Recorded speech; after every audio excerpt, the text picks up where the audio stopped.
Russo Italiano sponsors Boxing Bros UK. It's showtime! Hello everybody, this is Boxing Bros UK here. I am Ahis, the boss, Chris. This is my co-host, Andrew, the boxing brain.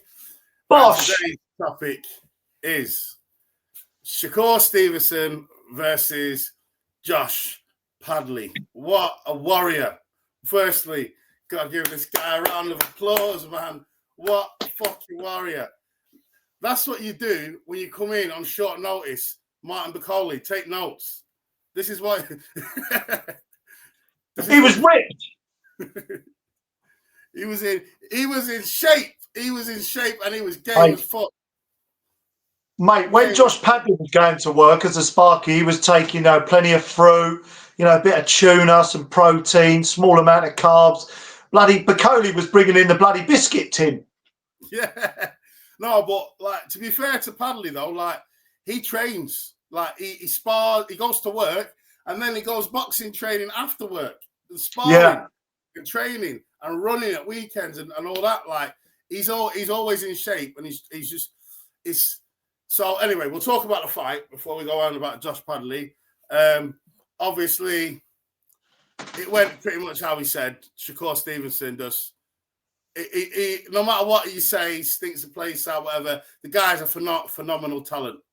Yeah. And he was bossing the fight. But what I will say is, every single time that Josh Padley got hurt, he fired back.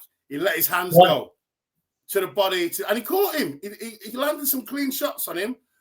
Obviously, he's not got a lot of power, but obviously was hurt, tired, and all that. But he was landing on him. And let me tell you, Josh Padley did just as good as anyone, or if not better than any of these high-ranked opponents, ex-world champions or whatever, that Stevenson's fought. He did just as good as them. I think he landed more than some of them and did well. And the only reason why he got stopped is because he came to win. He didn't come to stink the place out and try and survive. He came to win. So when he got hurt, he was firing back. He was taking risks. He was trying to go for it. And these other guys that have fought him, they can't win. So they just plod along like it's a sparring match. And that's why they stink the place out. It was quite an exciting fight, to be fair. Lots of eye-catching shots here and there. What did you think? I just thought, look, Shakur Stevenson, was he a weight world champion, regarded as a if not already a pound-for-pound great, a future pound-for-pound star. I mean, the thing is with Shakur Stevenson, he needs a dance partner to really stick it on him and be aggressive. And then you'll actually see his shot selection, his skill set will come out, because I think he's that sort of fighter. He needs someone to really kind of hunt him down, put pressure on him, and take the fight to him. And then he kind of showcases what he's all about. And, I'm not his biggest fan. I don't really like the style. You got all these kind of modern fighters now. They're all trying to be the kind of regen of Floyd Mayweather, aren't they? Do you know what I mean? All the kind of Philly shell, shoulder rolling, slickness, And I don't get me wrong, Bivol and Usyk are two of my favourite fighters ever, and they're as slick as you get. But I don't know. I don't know if it's the egotism with Stevens. He's got that stupid look on his face. I don't know what it is about him. I just don't like him. I'm just being honest. He's very, very talented. Really? I'm not going to be mean, but yeah, he's he's got one of them faces I want to slap. I mean, even though I'm about 17 weight divisions above him, he'd probably still smack me up. But anyway, I'm getting a bit silly. Great fight, right? And like you said, right, what I was most impressed with, Josh Padley, little pivots, little bits of lateral movement, trying to hit Stevenson from different angles. We saw against Mark Chamberlain when he sort of upset the apple cart, put us kind of boxing media people on the map in terms, or put him on the map to us. Because when I was trying to look at Josh Padley fights before Mark Chamberlain, I could only get little phone footage of him at leisure centres and stuff. Yeah. I didn't know much about him. We might see him at casino rooms in June, on one of them shows. But that's the kind of show he fights on, isn't it? Yeah, why not? I mean, he'd dominate there. But yeah, every time sort of Stevenson was catching him and he looked hurt, he was just game and go for it. And then I think it was the first knockdown. The first knockdown, he was you could tell he was like really frustrated. So many times we see late replacements and fighters coming in against these world champions, and they're just there to kind of make the opponent look good or take a dive and whatever's going on. And he came there, and I've got such respect for him because he came there and he had a right fucking go. And he didn't look too out of place there, Chris. No. You know, he didn't look too out of place. Look, you could tell there was a different level. Stevenson, he went up the gears as the rounds went on, did what he needed to do to stop him. But you could see Shakur, you could see him smiling a bit as if to say, oh, okay, this guy's all right. Yeah, this guy's all right. I need to step it up a little bit here because he's all right. And now, just to finish my little kind of episode on Padley, he now reportedly, I believe, got enough money from that fight to go and buy himself a house. So well done to him. Good luck to him. And I just hope a promoter gives him a chance so he can work full time as a boxer, because I'll tell you what, he could be an English title or British title winner, 100%. Well, like, because he was doing an interview at ringside before the fight, yeah, and they were like, I can't remember the talk sport guys. I think it was Adam Smith, someone else, and they was like, they're telling him, like, 4 days notice and all that stuff, and he was saying, like, he said, I've not come to lay down, like, no, I've come to win. And they said, who gave you the call? Who rang you? And he said it was Matchroom. So Eddie Hearn probably don't watch our videos, but if anyone speaks to Eddie Hearn or anything, like, if you're going to waste money on fucking Campbell Hatton, yeah, trying to pay for a Southern area title, yeah, why can't Matchroom sign this guy? He's this kid, yeah, has got a lot of talent, but because he can't make boxing his full-time job, he needs, like Liam Cameron, same thing, yeah. But like, he needs to sponsor someone, for fuck's sake. Give him a chance, because he's got a lot of talent. I think that he could win a British title. I think he could win a European title. He's just challenged for a world title. Yeah, he got stopped, but it's because he got stopped, not because he's shit, because he took risks. He tried to win. When a lot of people with Shakur Stevenson, they're too scared to throw because he's that good. Anything they do, he negates it and counters them. So it ends up being like a sparring session and stinking the place out. He tried to win, and obviously he wasn't good enough, but he tried, and he made it an exciting fight while it lasted. Someone sign Josh Padley, please. Eddie Hearn, sign him. If you're going to waste money on him, Chris. I'm not sure it'll happen. I don't know, but I'd quite like him to fight a Sam Noakes. Sam Noakes is still being built. I would like him to fight Sam Noakes. Get him on one of those great Queensbury cards that we always get accreditation for normally. Get him on one of those great dust up, Alois Jr., get him on there. Get Heaney maybe back on there. Get Denzel Bentley on there headlining. Get Sam Noakes, right? And Josh Padley, first on, right? Because Sam Noakes is still progressing through and he's still kind of navigating his way through. And I know he's fairly high in the rankings now, but Padley beat Mark Chamberlain. Everyone was saying, oh, Mark Chamberlain's this, big hitting guy at that weight and he's going to go on to do big things. And he took him apart, dismantled him. And I'll tell you what, if he beats Sam Noakes, which I don't think he will, I think Sam Noakes is a very good boxer. Yeah. He showed great things. He showed more to his game against Ryan Walsh. And he hits very hard. And I think it might be a bit too much for Padley. But let's say he upsets the apple cart and wins. Someone like them, Frank Warren's got to sign him, give him a chance. Liam. Frank Warren signed Liam Cameron because of his performance against Ben Whittaker, and he that was a draw. So you've got someone give this boy a chance. And it's funny you should say about the Sam Noakes fight, because when I interviewed Sam and Sean Noakes when I was at the presser, Sam Noakes, he wanted that fight. They offered it to Padley, but he couldn't take it for some reason. Maybe he couldn't get time. I don't know. For some reason, he couldn't take the fight, so he just beat Chamberlain. And they were trying to say, "Oh, I'll fight us next." And Sam Noakes said that.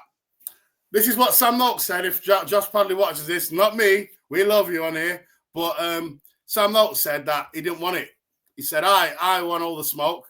He didn't even say, "Oh, I want more money" or anything. He just blanked us. Said he didn't want the fight. But if he can get a sponsor, get with Matchroom, he could go. They're going to do another 5v5, aren't they?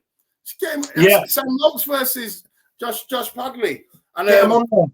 Put the money. Give him an offer he can't refuse. Yeah. Dare to be great. But yeah, I just think that this boy needs to have a chance by somebody. And if Matchroom gave him the call, they should sign him. Turkey Al Sheikh. If Mark Chamberlain was your favourite fighter, he'd done him in. So why don't you just sign him to Saudi Arabia? So I don't know. So in Riyadh season UK. But before you ask me what next for Shakur Stevenson, I don't give a fuck. I don't like him. All right, you like him more than me, so I'll let you. You know what's the word? You fire away. The landscape for Shakur Stevenson. The only fight for Shakur Stevenson really is Tank Davis, but Tank Davis won't take the fight because he's a shithouse. And he doesn't like to fight anyone where he can lose, where he might. Oh, you've just triggered me, Chris. You've just triggered me. Sorry to interrupt. To let you come back in. I've absolutely had my fill of Tank Davis now. I mean, when I walk out, you probably do this, because where people, we're getting a bit more known in our local community with our certain peers, and they'll ask us about boxing, and I get the same questions from people. I don't know about you. What do you think of Canelo? What do you think of Tank? Oh, Tank Davis, isn't it? What do you think of Conor Benn? It's always the social media stars and Ryan Garcia. Yeah. What do you think of Ryan Garcia? All the people I don't really care too much about because they're more about the money and the likes and a Tank Davis, for fuck's sake, right? Frank, when was the last time he was in a 50-50 fight? Well, Pitbull Cruz about 5 years ago. Yeah. I mean, Dutch Lomachenko. Don't see he's coming out saying, "Oh, children now, I might retire." So, oh God, you got me. These fucking American fighters are getting worse. They get Jared Anderson, fucking Richard Torres looks like a 70s porn star. I don't know anything about him yet.